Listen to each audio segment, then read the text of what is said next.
जय हिंद दोस्तों, स्वागत है आप सभी का मेरे न्यू व्लॉग में। तो भाई आज मैं आया हूँ दिल्ली के तुगलकाबाद में। और आप लोगों को मैंने पिछले वीडियो में तुगलकाबाद का किला तो दिखाया था, लेकिन उससे थोड़ी ही दूरी पर स्थित एक और ऐसा किला बना हुआ है जिसके बारे में आपने शायद ही कभी पढ़ा या सुना होगा। ये है दिल्ली का आदिलाबाद का किला। ये मोहम्मद बिन तुगलक के उस परियोजना का हिस्सा था जो कभी सफल ही ना हो सका। आज की इस वीडियो में हम इस किले को पूरा अच्छे तरीके से एक्सप्लोर करेंगे। यहाँ से जुड़ी हुई बहुत सारे किस्से, कहानियाँ, हिस्टोरिकल फैक्ट्स हैं, उन सब पर भी बात करेंगे। तो चलो शुरू करते हैं आज के इस ब्लॉग को। अभी हम किले के ऊपर जा रहे हैं, देख सकते हो किला काफ़ी ऊंचाई पर है और साइड में भी यहाँ पर काफ़ी ज़्यादा जंगल झाड़ियाँ हैं। चलो ऊपर की तरफ चलते हैं। इधर किले के ऊपर आने पर हमें एक और गेट मिला है। थोड़ा सा लॉक तो नहीं है लेकिन ऐसे बंद किया गया है। और उधर के साइड में भी एक गेट है, वहाँ भी अभी हम जाएंगे, उसी से होकर बेसिकली हम अंदर जाएंगे। जैसा कि आप लोगों को बता भी रहा था कि ये जो किला है ना बिल्कुल जंगलों के बीच में मौजूद है। यहाँ पर बहुत दूर दूर तक पूरा जंगल है और बिल्कुल वीरान और सुनसान जगह पर एक किला बना हुआ है। अभी तो कुछ दूरी पर यहाँ पर कुछ कॉलोनी भी बन गई है, लेकिन पहले के टाइम में और भी ज़्यादा ये वीरान और सुनसान होता होगा। चलो ऊपर की तरफ चलते हैं। और भाई ये है अंदर का सीन। और यहाँ पर ना किले का कुछ पार्ट खंडर भी हो रखा है, छोटे छोटे बड़े बड़े पत्थर भी दिख रहे होंगे। साथ में यहाँ पर कुछ प्लांट्स भी है, बड़े बड़े पेड़ भी है। इंसान तो नहीं दिख रहे होंगे क्योंकि यहाँ पर मैंने बताया कि बहुत ही सुनसान जगह पर है, तो रेयर ही चांसेस होते हैं कि कोई यहाँ पर एक्सप्लोर करने के लिए आता है। ऊपर भी कुछ पार्ट्स दिख रहे होंगे, उधर की तरफ जाने की कोशिश करते हैं। एक किले का कुछ आउटर वॉल वाला भाग है। और इधर देखो, यहाँ पर कुछ ऐसा ही हमने तुगलकाबाद किले में भी देखा था। और सामने देखोगे ना तो पूरा यहाँ से जंगल दिखता है, बहुत ही साफ साफ पूरा जंगल दिख रहा होगा। बेसिकली इस तरीके के जो स्ट्रक्चर्स होते थे उसको, जहाँ तक मुझे आइडिया है, बनाया जाता होगा क्योंकि इससे पूरा भाई आपको जंगल सामने का दिखेगा। पूरा आप यहाँ से नज़र रख सकते हो कि सामने क्या गतिविधियाँ हो रही है। सामने भी कुछ दीवारें हैं, हालांकि उसमें के कुछ दीवारें अभी ढह चुकी है, कुछ जो बाकी है कैमरे में शायद आप लोगों को थोड़ी थोड़ी दिख भी रहा हो। जैसा आपने तुगलकाबाद किले में भी देखा था, कुछ इसी तरीके से इसका भी फोर्टिफिकेशन पूरा किया गया है कि यहाँ पर कुछ पूरा किले का प्राचीर वाला भाग है और सामने दीवारें हैं। अभी मैं आप लोगों को इस किले का थोड़ा सा हिस्ट्री बताऊं तो देखो, इस किले का निर्माण करवाया था मोहम्मद बिन तुगलक ने। आप लोगों ने अगर हिस्ट्री थोड़ी सी पढ़ी होगी तो आइडिया होगा कि मोहम्मद बिन तुगलक गयासुद्दीन तुगलक का बेटा था। वही गयासुद्दीन तुगलक जिसने तुगलकाबाद किले का निर्माण करवाया। अभी हम हाल में तुगलकाबाद किला भी गए हुए थे, वहाँ भी मैंने आप लोगों को सारी हिस्ट्री बताई थी, सारा चीज़ें, सारे किलों को अच्छे तरीके से एक्सप्लोर किया था। बाकी इस किले के साथ भी वही कहानी रिपीट होती है जो तुगलकाबाद किले के साथ हुई थी। जैसा कि तुगलकाबाद किले में कुछ सालों के अंदर ही लोगों ने पूरे तरीके से वहां पर रहना छोड़ दिया और किला धीरे धीरे वीरान होता गया। ठीक वैसे ही एक किला भी धीरे धीरे यहाँ पर लोग कम होते गए और मोहम्मद बिन तुगलक का भी माइंड डाइवर्ट हो गया एक टाइम पर, और मतलब पूरे तरीके से धीरे धीरे किला उसके बाद से सुनसान होता गया। वैसे मोहम्मद बिन तुगलक काफ़ी फेमस भी है हिस्ट्री में कि वो हमेशा नए नए इनिशिएटिव लेता रहता था, नए नए अपने प्रयोग करता रहता था। तो इस वजह से हिस्ट्री में कई बार उस पर थोड़ा सा विवाद भी है कि भाई उसको क्या बोला जाए। एक तरीके से तो मतलब नए नए स्टेप्स लेता था, नए नए इनिशिएटिव्स लेता था, तो उसकी तारीफ होनी चाहिए। हालांकि जो उसके नए नए स्टेप्स होते थे ना हमेशा फेल होते थे। शायद अभी आप लोगों को कैमरे में थोड़ा सा दिख भी रहा होगा कि वो जो सामने एक बड़ा सा मलबा जैसा दिख रहा है ना, वो तुगलकाबाद का किला है।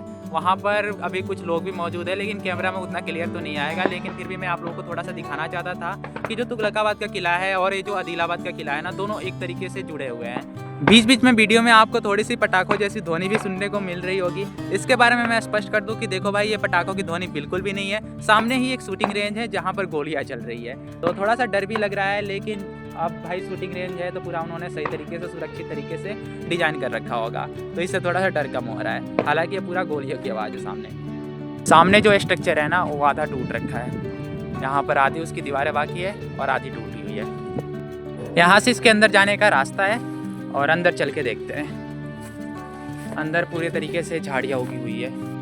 मुझे ऐसे जगह पर ना सबसे ज़्यादा डर सांपों को लेकर लगता है, क्योंकि भाई देखो, मैं सांपों को लेकर थोड़ा सा सेंसिटिव हूँ और जहाँ भी थोड़ी सी झाड़ियाँ होती है, खंडर थोड़ा ज़्यादा होता है, मैं अवॉइड करता हूँ कि वहाँ ना जाऊँ। और मेरा हमेशा से मतलब बचपन से है कि भाई सांप मेरे को बिल्कुल पसंद नहीं है। मैं चाहता नहीं कि उन्हें गलती से भी देखूँ। जिसका एक किला था यानी कि मोहम्मद बिन तुगलक, उसने अपनी राजधानी बाद में दिल्ली से दौलताबाद स्थानांतरित कर ली। और उसका ये जो डिसीजन था ना बहुत ही ज़्यादा गलत साबित हुआ, क्योंकि दौलताबाद बिल्कुल महाराष्ट्र में पड़ता था और उसने अपने जनता को भी आदेश दिया ना कि उसके साथ उनको भी दौलताबाद की तरफ चलना है। और देखो रास्ते में होता क्या है कि प्लेग की बीमारी लोगों में फैल जाती है और इससे जो आधी पॉपुलेशन थी जो दौलताबाद की तरफ ट्रेवल कर रही थी, आधे लोग उसमें से मारे जाते हैं। तो समझ सकते हो कि कितना नकारात्मक प्रभाव जनता पर पड़ता है। इसके अलावा मैं अगर आप लोगों को दौलताबाद किले के बारे में बताऊं तो दौलताबाद किले को कभी इन्वेट किया ही नहीं जा सकता था, क्योंकि भाई वो बहुत ही ज़्यादा एक ऊंचे पहाड़ी पर स्थित था और वहाँ तक इन्वेट करने का एकमात्र तरीका था कि आप उसको कई महीनों तक घेर कर रखो और उसकी सप्लाई लाइन काट दो। ऐसे कोई शासक चाहता कि उस पर चढ़ाई करके या उस पर डायरेक्टली अटैक करके उसको अपने नियंत्रण में ले ले तो भाई वो नामुमकिन था। और तुगलक वंश के जो शासक है ना, उनको शायद से ऊंचे किलों से कुछ ज़्यादा ही प्यार था, क्योंकि गयासुद्दीन तुगलक को देखोगे तो भाई उसने तो अपना तुगलकाबाद का एक बड़ा सा किला बनवा दिया था और उसका जो बेटा था उसने अपनी राजधानी एक ऐसे किले में स्थानांतरित की जिसको कभी इन्वेट किया ही नहीं जा सकता था। यहाँ पर है एक साइन बोर्ड और उसके जस्ट राइट साइड में है पैलेस और लेफ्ट साइड में फोर्टिफाइड वाल यानी कि जो किले की दीवारें हैं। अभी आप लोगों को सामने जो खंडहर दिख रहा है वो किले की दीवारें हैं और जो पैलेस वाला भाग है वो भी खंडहर में तब्दील हो चुका है। चलो थोड़ा सा पास से इसको देखते हैं। पास से मैं दिखाऊं तो देखो यहाँ पर पूरा खंडहर हो रखा है, यहाँ पर बहुत सारे झाड़ियाँ जंगल। मेरे दोनों तरफ अभी दीवारें बनी हुई है किले की और जैसा कि सारा चीज़ यहाँ पर खंडहर हो रखा है ठीक वैसा ही हाल दीवारों का भी है। दीवारें भी यहाँ पर आधे रूप से पूरा खंडहर हो चुकी है। और आगे का जो नज़ारे हैं मैं आपको दिखाऊं तो देखो भाई, यहाँ पर अभी आप लोगों को लग रहा होगा कि कोई गार्डन है, लेकिन ये कोई गार्डन नहीं रहा होगा, यहाँ पर कुछ और ही रहा होगा।